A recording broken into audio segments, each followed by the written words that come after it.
In the Republican primary campaign, Nikki Haley became a kind of avatar for Never Trump Republicans, for the millions of people who are either still registered as Republicans or used to be and still identify at some level as such, but are fundamentally disgusted by what the party has become.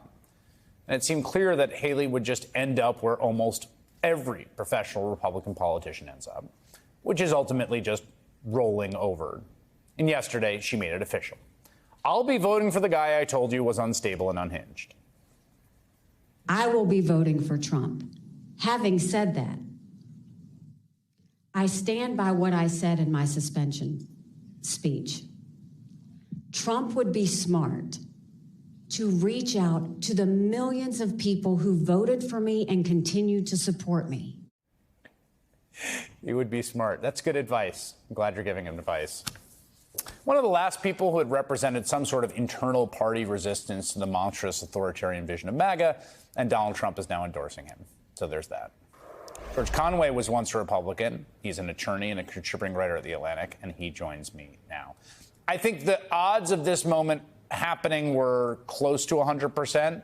Yes. But I suppose it is definitive, if there was any question about the Republican Party, what it is and what it means at this moment.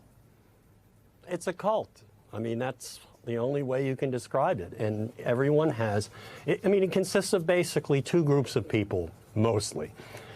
Some people who have basically completely lost it. You know, the people we see in the House of Representatives.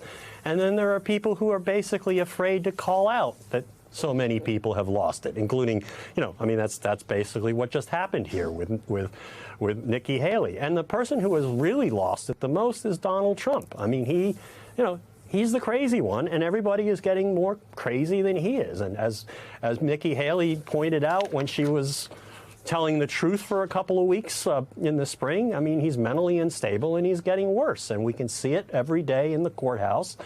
We can see it when he's standing out there complaining about the temperature, when thermometers in the courtroom say it's 74, 75 degrees, he's saying it's freezing. He's the lies about the election, he's talking about his friend Hannibal, praising Hannibal Lecter.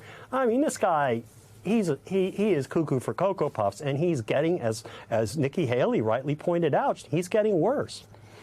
You put up this billboard outside. Is it near Doral or Mar-a-Lago?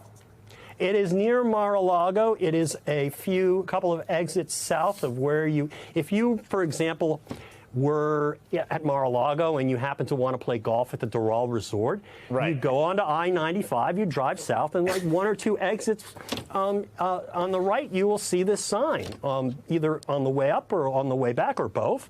And I thought, on a lark, I decided, hey, that's a good place to put the sign. I'd been making some hats that say that, kind of like the MAGA hats, except blue and white, and some bumper stickers. And a fellow named Claude Taylor, who runs this PAC called the Mag Dog PAC, has been putting up not bumper stickers, but billboards.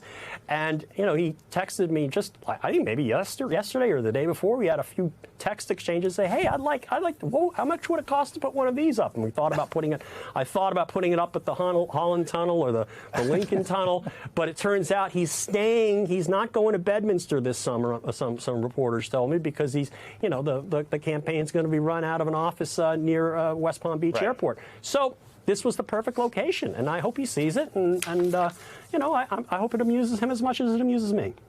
I think he will notice it. You said yesterday, we talked about this division between people who've lost it and people who are afraid to speak up about that. You said this yesterday about the upshot of the Haley endorsement and the Alito flag. A lot of people on the rights have lost their minds. A lot of the people on the right are afraid to say it. And I think that one of the things that's a little chilling about the Alito news is that he's in Category 1 as opposed to Category 2, right? I mean, this is your circle, George. These are your people, man. You spent your whole career around these folks. You keep insulting me like that, I'm going to leave. But that's true. I mean, it just is a historical, sociological fact.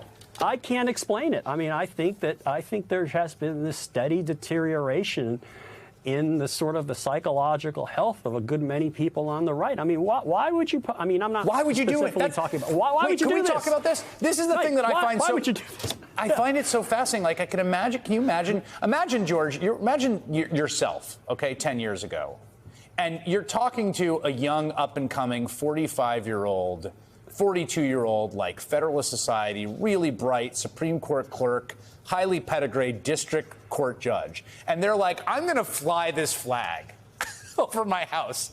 Like, obviously your advice would be, are you out of your mind? Don't do that. Why would you do that? Right. You're a federal judge. You can't do it, but also don't do it. Why would you do that? Right. No, it's completely, I just can't fathom it. I mean, I don't know what to think about this other than it's just a horrible judgment. I mean, if it's a gag, it's a horrible judgment. If it means something, it's even worse. I can't fathom it. Well, luckily, judgment has nothing to do with the job that he has for the rest of his natural life. George Conway, thank you very much.